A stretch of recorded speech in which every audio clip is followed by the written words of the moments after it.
Nigga, stick the clutch if you scared of the chucks. Yeah, beat them niggas up on my way to a fight. Full. Little homies, check it out. When I step in the room, a lot of niggas hate the way that I lace up my shoes. Blue chucks, fuck gators, keep it thuggin' on mine. Make money big time, cause I stay on the grind. Paper out, no doubt, put this heat in your mouth. Nobody move in this bitch, I'm about to smoke it on out. On deck with the tech, shining up my chucks. I'll be damned if the homies don't slap you up. Blue jeans, white shirt with a blue S hat. Stay strapped. Time we were just a knit community, Slauson Crenshaw area. We were just a knit community, a bunch of guys going to school together. Me myself, I was already banging. I was banging West Side Crip. There was a few of us that were banging West Side Crip.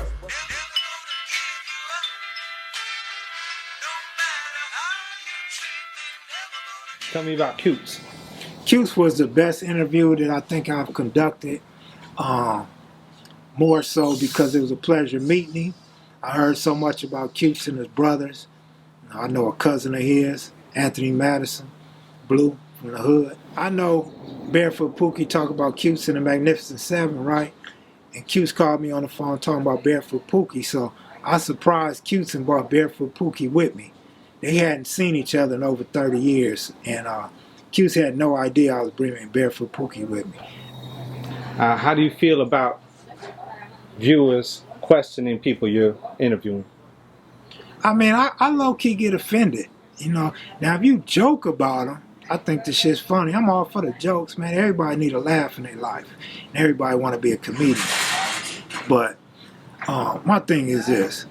I know for a fact Barefoot Pookie was there. How do I know? Because I got everybody from the 30s to the 100s to Gardena and even in Long Beach that support Barefoot Pookie. Being there in the beginning and being who he is, right? But Pookie's problem is he don't tell a story right. So it sounds like he always lying and making shit up. But Pookie's authentic. And like I said, how I know? Court records from the 30s to the 100s to Gardena to Long Beach. Godfathers, you know, that ran with him before the Harlem Godfather merger. I talked to Melvin Hardy about him extensively, and he is who he say he is.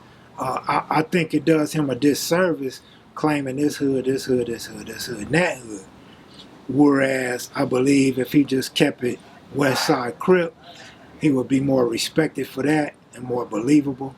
But time and time again, the stories Barefoot Pookie has shared with me turned out to be true, turned out to be factual. Maybe there's a little extra here or there, like when he say he started 107 Block Crip.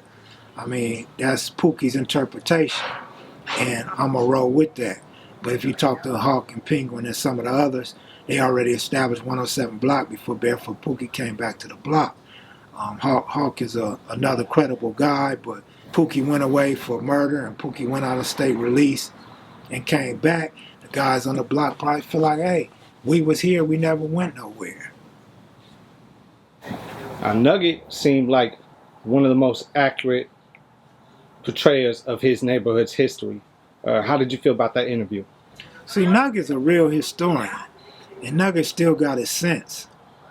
And Nugget knows how to tell a story where you believe it. So, nothing Nugget told me I ever questioned. You know, there have people that have approached me with the years that he claimed Raymond Cripps and Inglewood started, the Tindall's Raymonds. But other than that, I mean, shit, Nugget's name was ringing harder than Cutes and all those dudes in my generation. So I'm hearing about Nugget and how crazy Nugget is and the work Nugget done and Nugget in prison and in jail. So Nugget was like a real L.A. hood legend. So I know the Raymonds don't like that word, but you know, just speaking in the English language, he's a legend in L.A. and Inglewood. And so I never questioned Nugget to begin with, but Nugget's memory, he was able to speak on my neighborhood, A-Tray neighborhood, 120 Raymond's, South Los, and that Inglewood family, and all that. And it all adds up. So, I mean, shit, hey, more props to Nugget, more props to KM Videos, more props to my partner, Baby Smack, who was asking a lot of the questions. And I wish we would have had it on digital film. And you know, a lot of people want me to go back and revisit Nugget again.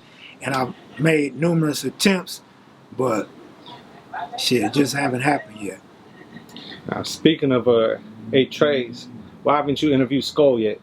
I try to interview Skull, man. Skull, the way Skull put it to me, something happened. He had a mishaps in the home that he was living in. And again the next day. And so then he called me. He called me like a real man and expressed to me the OGs ain't doing interviews no more unless they get big money, real money. So I'm going to let Skull do Skull and let Skull grab the OGs and double OGs and triple OGs that Skull can grab. And I'm going to continue to do me and grab who I can grab. He does shit his way, I do shit my way. You know about the websites, the magazine, and now the videos, even the book. Everything I do catches on. Everybody like what I do. I mean, that's a proven motherfucking fact. It's a proven fact. You talk to anybody been in federal prison, they're going to tell you about all her publications. A few people in the state joints, they know about all her publications. Even the podcast got low numbers, but the podcast is getting a whole lot of good reviews and a whole lot of applause. So that tell you something right there. The problem with me always been numbers. I don't have a lot of people buying subscriptions to the magazine. I didn't have a lot of people coming to the website, partly because I used to deny certain people. The videos. People didn't want me doing videos. People wouldn't subscribe to the video. Same with Instagram and Facebook. But now look, Instagram hit 4,000 this morning when I woke up, which is small, but it's progress. My subscriptions, we just hit 22. We're working on 23,000 right now. Again, that's small, but that's progress. 23,000 people is more than enough people that you could seat in the forum. So it's growing, man. It's just, I guess what I'm trying to say is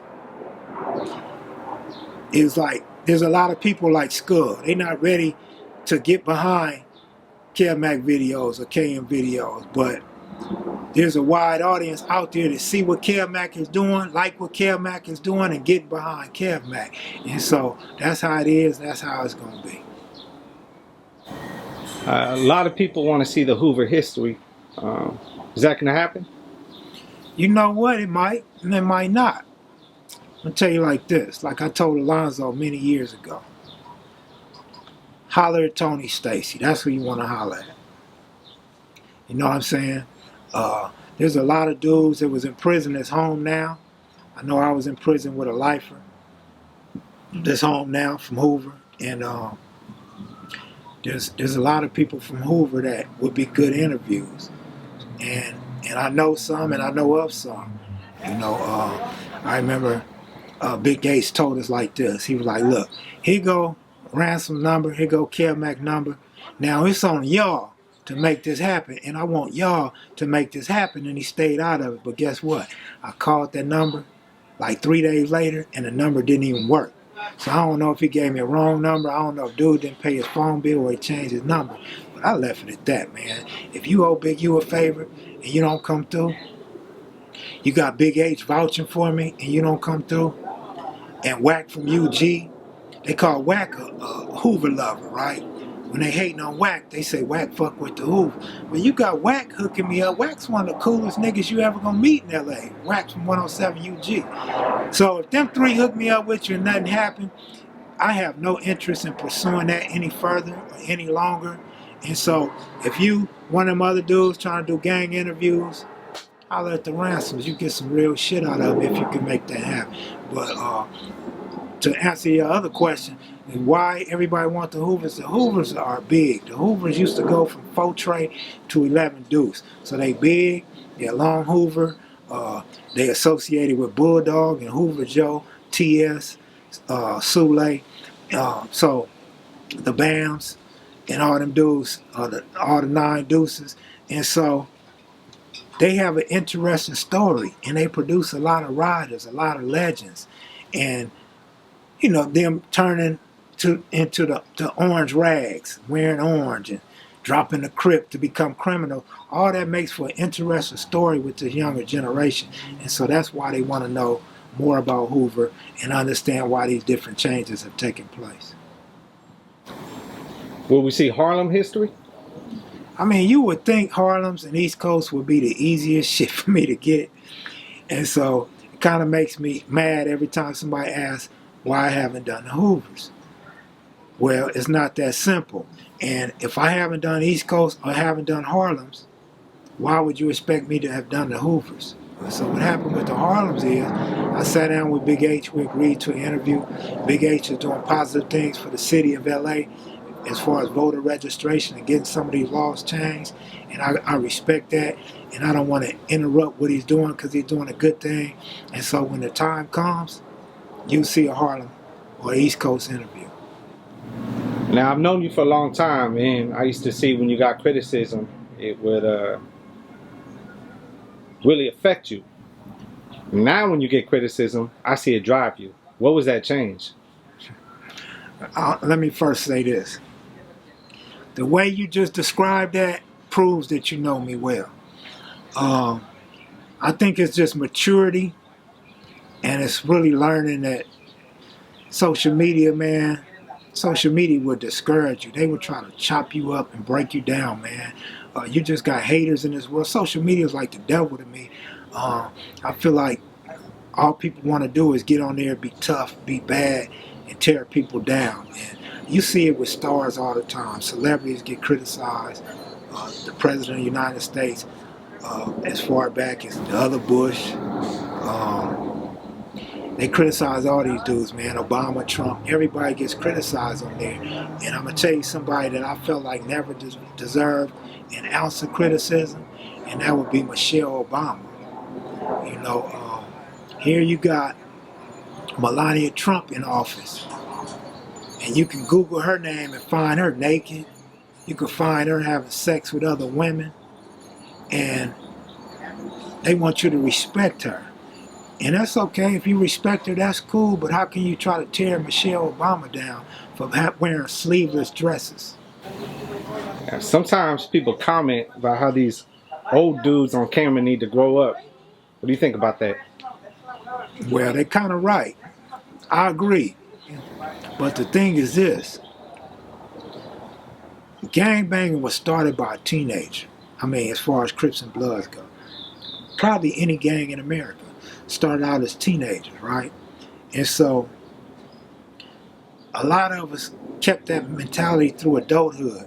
So you have to expect that from us. I mean, you might have, I don't know, you might have 30,000 Crips and Bloods in LA. So you got, what, probably 3 million people in LA? So that's a small percentage of people that really don't get it. So you kind of have to expect that and look beyond that. And when you see a Crip of Blood and you start saying this is why the black race is fucked up or the black race will never get it together, you gotta understand Crips and Bloods is not the black race. You also need to understand there's whites, there's Asians, there's Samoans, Polynesians, there's Pacific Islanders, there's Mexicans, there's Puerto Ricans, there's all kind of nationalities that are Crips and behave in such a manner that the general public does not accept.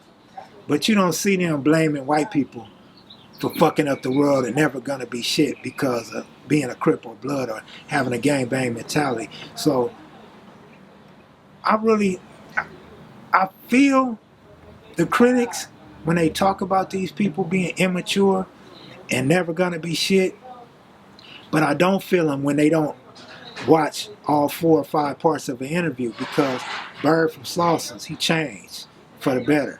Pretty Boy, Too Pretty Kenny. The audience doesn't seem to understand. Too Pretty Kenny went from gangbanging to the service. Got out, became a mailman, moved out of town, became a city bus driver. He's doing cool for himself. He's cool. He's not doing no complaining. He's not fucking up nobody's life. He ain't out doing no gang banging. He ain't on the block fucking up. He came on the block to do an interview and prove to his critics that he was there in 1972. His name is written in cement. And so when I see dudes like that, I don't have no problem with them going through the transformation. You know what I'm saying?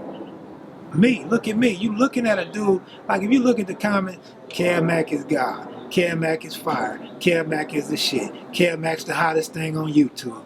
But I'm the same. Read the book. Look at my prison file. Look at my criminal file. I'm the same. I'm the same fuck up. I'm the same motherfucker on the block hanging out drinking. I'm on the block with motherfuckers getting hot. I'm that same motherfucker. So I feel like when you diss somebody on my platform, you really dissing me because I'm that same individual.